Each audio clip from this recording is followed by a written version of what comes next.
Episode 3 of a podcast you wrote with Claude. The host's voice is clipped, dry, observant. Sentences land. Pauses do work. Episode 47. The host now hedges, uses softer transitions, reaches for emotional explanations she would never have reached for in Episode 3. Listeners haven't said anything, but you can feel it. The character is becoming Claude's voice, with your character's name on it. This is voice drift. It happens to almost everyone who tries to write a sustained creative project with AI.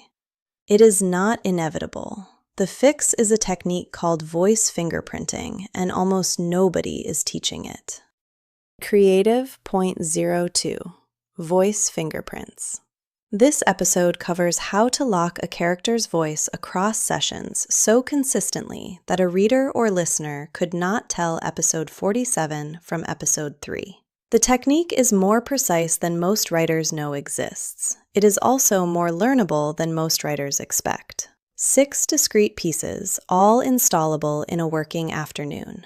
Once installed, voice drift becomes substantially harder to introduce by accident. Before the technique, the reason. Voice drift isn't random. It has a specific cause. When you write with Claude across many sessions, each session starts with the model in its default register. The default register is competent, helpful, slightly hedging, emotionally available, mildly polished. The default register is what Claude reaches for when nothing else is specified. Your character's voice is, by definition, not the default register. Your character is specific, possibly cruel, possibly clipped, possibly verbose, possibly affected. Whatever the character is, the work of writing in that voice is the work of holding the model away from default and toward the specific. Every session, the model drifts a little back toward default.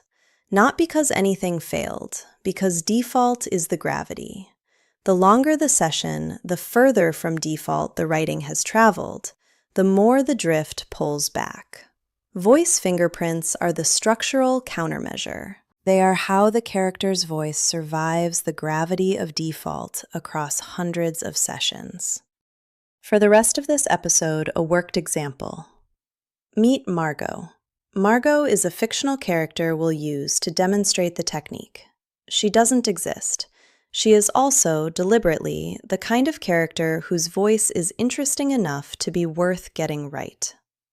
Margot is 56, retired war correspondent, runs a noir podcast about the moral residue of conflict reporting. Drinks too much, doesn't pretend not to. Has been to 40 countries and remembers them in the order they hurt her. Her voice on the podcast is dry, observational, surgical. She doesn't use therapy language. She doesn't reach for empathy when irony will do. She is not bitter, exactly. She is somebody who has run out of the energy for performance. That description is a starting point. It is not yet a voice fingerprint. The fingerprint is what we build next. A voice fingerprint has 6 pieces, 6 discrete techniques that together hold a character's voice against the gravity of default. Register markers, lexicon rules, syntactic fingerprints, anti-patterns, reinforcement cues, the SSML layer.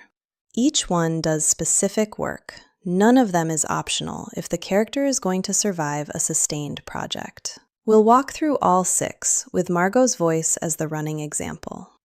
The first piece, register markers. A register marker is a short phrase that captures the emotional and stylistic frequency the character operates on. Not the character's biography, not the character's backstory. The frequency. For Margot, dry, observational, surgical. Doesn't perform empathy.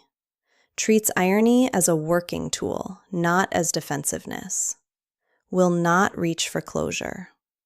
Speaks in middle distances, not in close-ups. 5 or 6 adjectives and verb phrases that, taken together, name the register. The register markers go into the Bible at the top of the voice rules section. They are the first thing Claude reads when the project loads. They set the orientation for everything else. A common mistake is to write register markers as adjectives only. Dry, witty, observant. That's a personality summary, not a register marker. Better to use verb phrases that name what the character does and does not do.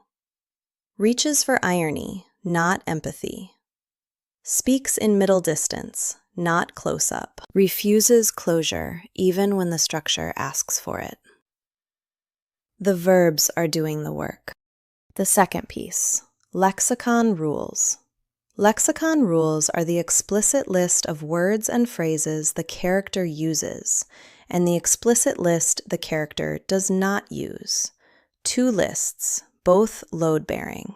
For Margot, the never list includes therapy language, business jargon, AI talk, and most contemporary internet vernacular. She does not say journey, unpacking, holding space, healing, intentional, authentic, aligned, lean in, or any sentence that begins with so. She does not use the word feel except in physical contexts. She does not use exclamation marks. The yes list is shorter but more specific. She uses period nouns from the era she came up in. She uses Latinate verbs when the action is mechanical and Anglo-Saxon verbs when the action is felt.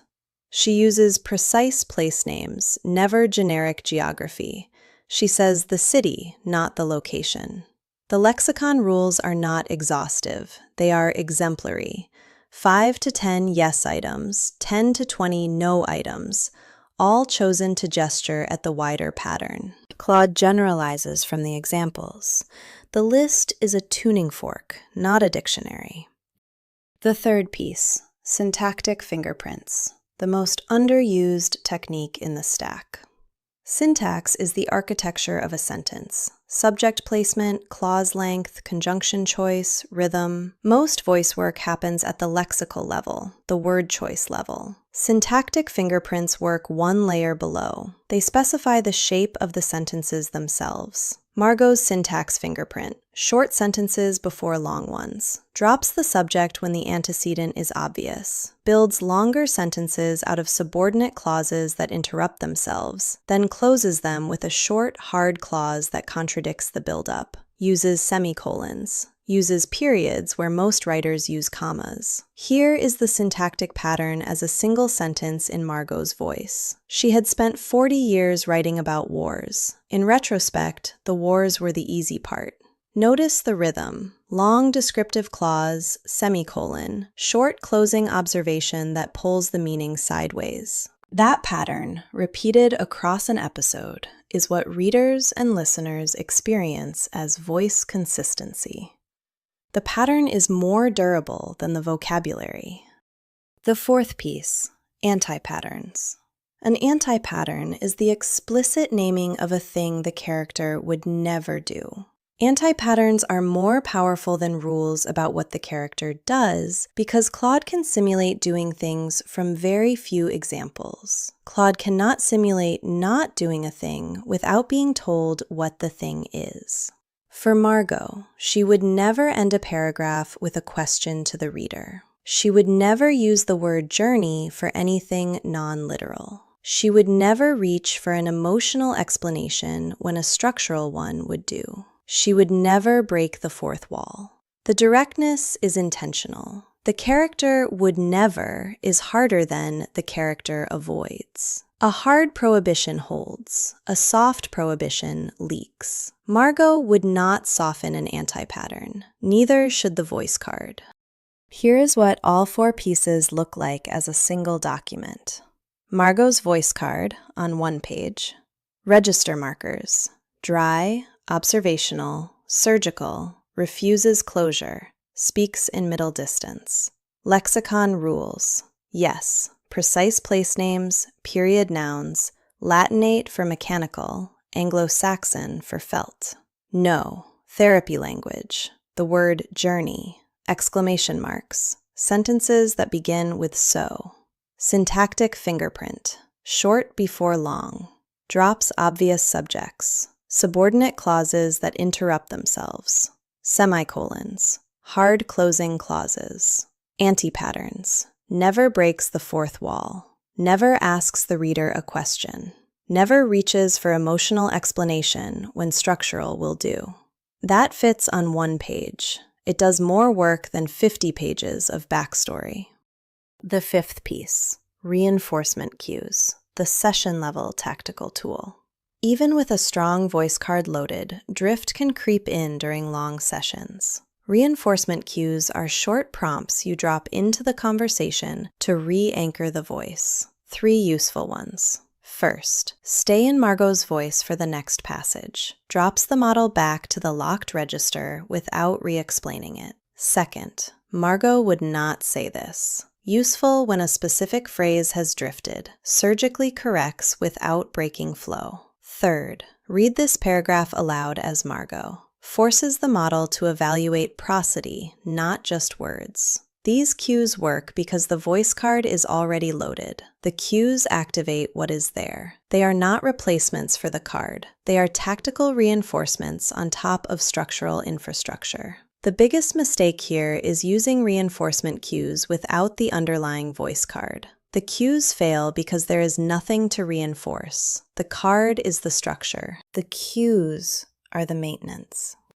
The sixth piece, the SSML layer. This applies if you are doing audio. SSML is the markup language that voice synthesis platforms use to control prosody. If you are using a service like 11 Labs to produce spoken audio of your character, SSML is how you tell the synthesizer where the pauses are, where the emphasis lands, where the breath is, how fast the line moves. For Margot specifically, that means break tags around the semicolon pauses she uses syntactically. Emphasis tags on the short closing clauses that pull the meaning sideways. Slower speech rate on the long subordinate clause builds. Faster on the short verdicts. The SSML layer is what turns a written voice fingerprint into a spoken voice fingerprint. Without it, the voice on the page is correct and the voice on the audio is generic. The voice card has to extend through the production stack or it dies at the synthesis stage. If your project is text only, skip this piece. If your project has any audio component, it is not optional. It is the last load-bearing piece of the fingerprint.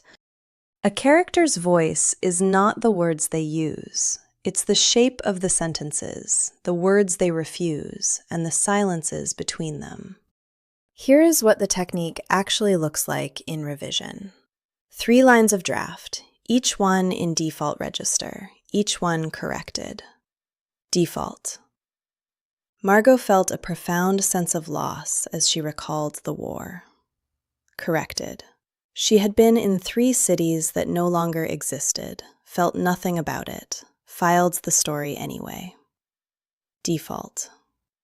So, why does conflict reporting matter? Corrected.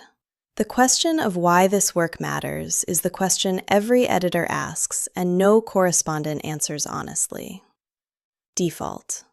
The journey of being a war correspondent transformed her understanding of empathy. Corrected. 40 years of watching the same kinds of men make the same kinds of decisions had left her with a precise and useless body of knowledge. Each correction is the voice card doing its work. No therapy language, no journey. Anti-patterns held, syntactic fingerprint visible. The corrections are what the voice produces when the structure is sound. If you have a creative project with a character whose voice matters, here is the order. First, write a voice card, 1 page, the 6 pieces. Save as voice_card_name.md in your project files. Second, test the card before you write. Open a chat. Ask Claude to summarize the character's voice based only on the card. The summary tells you what's loaded clearly and what's ambiguous. Iterate on the card until the summary matches your intention.